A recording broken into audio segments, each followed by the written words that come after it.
Hey everybody, this is the Sliders Review, and since it's Women's History Month, I'm here today to talk to you about Avatar: The Last Airbender Season 1 episode, The Northern Water Tribe. So I've been wanting to talk about Avatar for a very long time. I've only made one video where I was talking about how Netflix is making a live action adaptation and how I was worried and stuff like that. I was gonna make a second one, a follow up about the cast reveal, but I decided not to. But I've been wanting to talk about the actual show for a while, but I haven't watched it in forever. And so I figured since I'm doing the whole Women History Month videos, who better than Katara? Katara was one of the greatest characters on that show. She was so great that sometimes fans liked her a little bit more than Aang, and at times fans wanted her to be the Avatar. And so, a lot of people kind of wonder, if Aang were to die, water is the next person to take up the Avatar state, and could it be her? So a lot of fans were kind of hoping that, especially towards the end of season 2, but that never happened and stuff. But yeah, she was really a cool person, and she was voiced by Mae Whitman, who I just love in voice acting. She was the voice of Little Susie from Johnny Bravo, and she was in the NBC live action show Good Girls. And so with this episode, they finally make it to the Northern Water Tribe, which they pretty much took them the entire season to find. There are 3 different plots in this episode. First, let me get through the B plot. The B plot, it has to do with the Fire Nation. So, Zhao, he wants to take over the Northern Water Tribe, and he wants to capture the Avatar. And so he knows in order to do it, he has to have a huge army. And so he gets one from the Fire Lord, but he also wants Prince Zuko's men to join in his army, and he wants Uncle Iroh because he's a really good former general and stuff. So when he's on Zuko's boat and everything, of course Zuko, he's the hothead crown prince with the giant scar on the side of his face, who just hates everything, and he hates Zhao, and he hates the idea of Zhao wanting to take his men and capture the Avatar and all this other stuff. While in the his ready room, he sees that Zuko has 2 twin broadswords. These were the same swords used by the Blue Spirit, the person who freed the Avatar when Zhao had him captured. So Zhao knows what's up, and he devises a little plan. He heads back to, I don't know how he got there so fast, but he heads towards the Earth Kingdom, and he got these pirates. Maybe they was on a boat at this time, but he found these pirates that hate Zuko and stuff. And it's just weird how he found them out of random and everything, But anyway, he found them, and he offers them money to kill Zuko. And so they blow up Zuko's ship with Zuko on there while everybody else is off. And so they think, what's his name? Zhao thinks that Zuko is now dead. Iroh tells him he'll join his army and all this other stuff, but Iroh set him up. Iroh knew that the moment he saw those swords that he knew who the Blue Spirit was, but he just never said nothing. And he knew when Zhao saw that, he knew that Zhao knew that Zuko was the Blue Spirit. So he disguises Zuko as a soldier, because Zuko did get blown up on the ship, but he managed to encase himself in a fire type bubble and push some of the fire away, but he's only a little singed. And so Zuko is going to infiltrate through the army as a disguised soldier. Now the C plot kind of blurs into that of the A, so I can just combine both of those. So anyway, as they're traveling there, Appa is really tired, and he's been flying for a long time, and he's flying more towards the water. And so this is only so that the water tribe can attack them and stop them. They don't let just anybody in. And so, but they don't harm them. They just like stop them in their tracks. And so when they see that they're waterbenders, Katara is thrilled. See, in the southern water tribe where Katara and Sako is from, it's a lot more different than that of the northern one. See, it's a lot poorer. And they're pretty much there's no waterbenders there except for Katara, and she has to hide her powers when other people like come to visit, like say the Fire Nation or somebody from the Earth Kingdom, something like that, because the Fire Nation wants to take over the whole world. They don't want no more waterbenders because waterbenders are an earthbender. No, water and air are two of the main ones that can like stop a firebender pretty good. And so like they want to kill. See, let me give you a little context. They want to kill every airbender there is because that's the next line of Avatar, which is Aang. But they missed Aang, and Aang is like over 110 years old. And so, because when he fled, he was like in like kind of like a hurricane, tsunami type thing, mostly like a hurricane. And when he was in the hurricane, caught in it, his avatar state activated, and then it cased him inside like a giant like shield. And so the water froze over it and stuff like that. And so they want to get rid of every waterbender because water can take out fire. And so Katara is the last one alive that she knows of from like her tribe.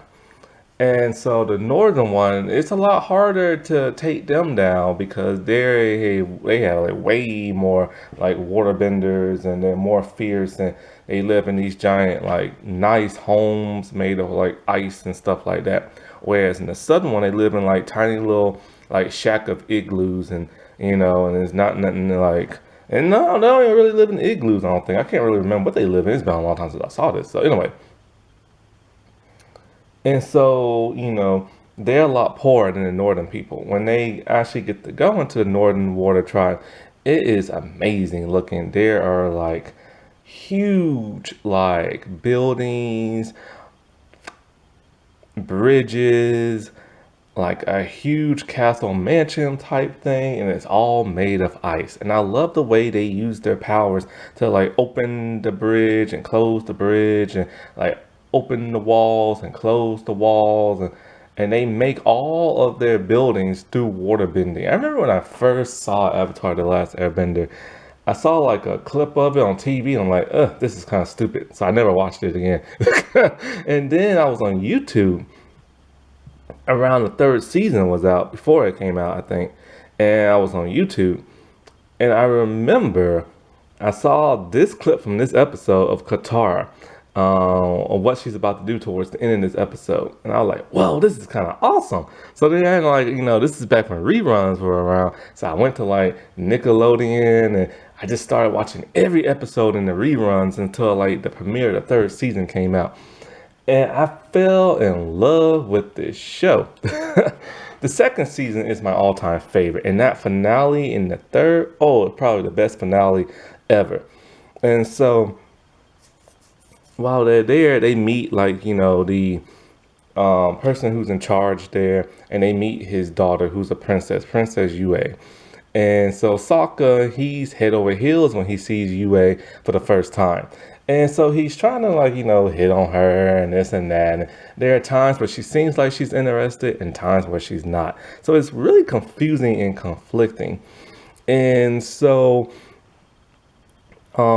she agrees to meet with him to hang out and stuff. But then when they do that, she's like, ew, this was a mistake. I should never have done this. And he's confused and has no idea what's going on and stuff. And so while they're there, Master Paku, he's gonna teach Aang how to waterbend. Aang is thrilled because Aang has to master all four elements of bending so that he can defeat the Fire Lord. And the only thing he knows how to do properly is airbend. He is a airbending prodigy master. And so he only knows a little bit of waterbending and a tiny bit of fire. But those two he are not very good at.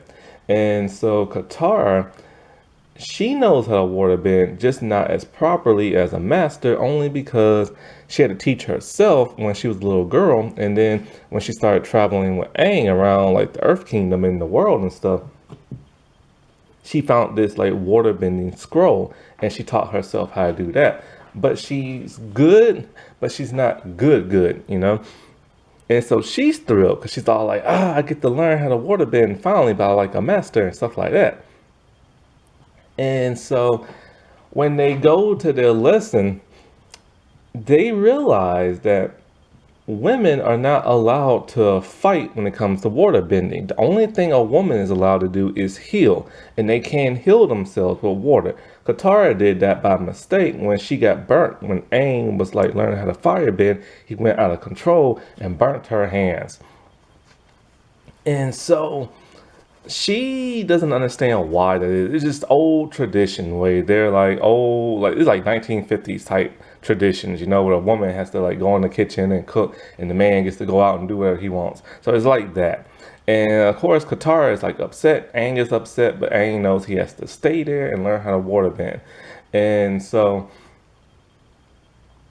Sokka comes up with the idea of, hey, just teach her everything you learn when nobody's like watching and stuff. So when they do that, all of a sudden Master Paku sees that and tells him like, you know, you are not allowed to be my student no more. And so they go to like the tribe leader and wants like Paku to change his mind. But the tribe leader won't do that for some reason. It's weird. He's the tribe leader, but he won't tell Paku what to do. And so he wants Katara to apologize. And so she's about to at first, and then Katara does that thing in the clip that I saw. And I was like, well, what's going on here? And she's like, no, I will not like apologize to like an arrogant fool like you. And when she does that, she's stomping her feet and she's making cracks go all around the wall because the wall is made of ice and ice is made of water. So her powers are unleashing through her anger. And then she tells him like, meet me outside if you're man enough to face me. I'm like, what the world? I'm all like, what am I like watching? I'm like, this is kind of cool and stuff. And so he does eventually go outside, but then she goes outside and she takes off her jacket and she's like pissed because she's ready to fight. And Aang and all them like, no, don't do it and stuff. She's all like, I ain't doing this for you. I'm doing this for myself because she wants to teach that man a lesson. She stepped up. So he comes out, but he's all like, I ain't gonna fight you. And he just walks away. Well, there's this thing called a water whip that you can make. And she makes it and she smacks him hard on the back of his head. She's like, what, you don't want to fight? And needless to say, this is going to be the only time she's going to smack him around. And he turns around. He's like, oh, you want to learn water bending? Listen closely. And so they just go at it. And so they have the ability to kind of like surf on water and ice and stuff like that because they use their bending. Bending is kind of like a magical ability that you can only use on one element. So water benders can only bend water and turn it into ice. Fire benders can only bend fire and they can also make lightning if they're that good. Earth benders can of course only bend earth, but if you're really good, you can do like sand and metal. And air benders can just bend air. And so the fight is very epic. Like Katara is like pissed off and she's moving all about trying to get like different angles to like attack him with, and he's just pretty much just standing still blocking everything she does because he is a master and she is basically just like a prodigy. And so she's struggling, but she's holding her own. And he's like, he doesn't want to kill her or hurt her. He just wants to like smack her around a little bit. And he smacks her around a lot when it comes to the water. Every time she gets knocked down, she gets right back up. And she literally tells him, you won't keep me down and everything. She just keeps going at it. And there's only one other time when she almost hits him. When she makes like this pillar and she uses the top parts as blades, and so it's like these round discs just coming at him, and he's just blocking them with like little ease. And then there's one that almost slices his face off. So this is what really pisses him off. And then so he makes like these giant spikes, and then he ends it because he's getting tired of this, and he throws them down at her. Now while this is going on and while she's fighting him, the women of the tribe, they're cheering her on because they want to learn too, you know.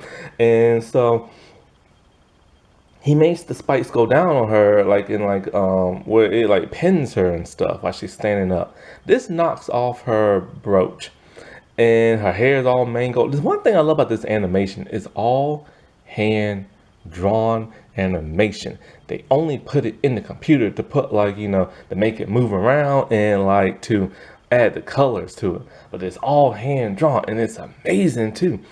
And so when she's fighting, because it has an anime style. It's not anime, but it's like based off of anime, but it's an American cartoon. And so her hair is mangled and everything, and you can see her breathing when she's like really tired. And so when he's walking, he's all like, you know, I'm done here. You're pretty good, but whatever. And so he sees her brooch, and it's a betrothal necklace. Basically, in their tribe, when you want to marry somebody, you make them this necklace, and then you're forced to marry this person. It's like old traditions. Like the girl has like no say. Now, one thing I didn't tell you is that when she was talking to the lady teaching her how to heal properly, she said, "Oh, who are you betrothed to?" And she's like, "What are you talking about?" And so she's all like, "This is my grandma's necklace." And she's like, "Oh, well, that means that like whoever made it for you, you know, well, no, because she knew her grandmother. Her grandmother used to live in the northern tribe, but then she moved to the southern one. And see, her grandmother left because she didn't want to have an arranged marriage, and she just wanted to be free and stuff. So when she went to the Southern Air Tribe, she of course met somebody she fell in love with and made Katara's mom, and you know that's how Katara was made. And so she never knew her grandma like lived here and stuff. And he's all, and so Paku's all like, I made this for a woman years ago, and she just walked off from me and everything, and then broke his heart. So now this is all connected. He would have been Katara's grandfather if Katara's grandmother would have stayed. This causes him to change his ways because she tells him, my grandma left you because she got tired of your stupid old ways and everything. And she literally calls them stupid. She had to throw in a jab somewhere. And this really changes him. It changes him to the point where he now teaches women to waterbend and learn how to fight. But he, for the most part, he's only teaching Katara now because he's thrilled with her. That's his new like favorite student and stuff. And so this was just like a really courageous episode that I really enjoyed. Like, you know, Katara is really becoming like a hero in her own right. But she's slowly becoming it. You know, she is the mother figure of the show, but she's also a warrior in her own right.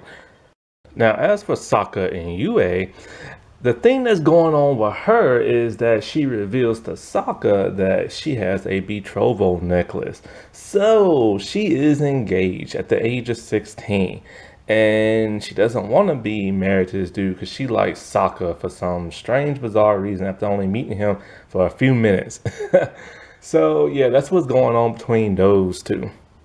Happy Women's History Month, everybody. All right, I'll talk to you later. Bye.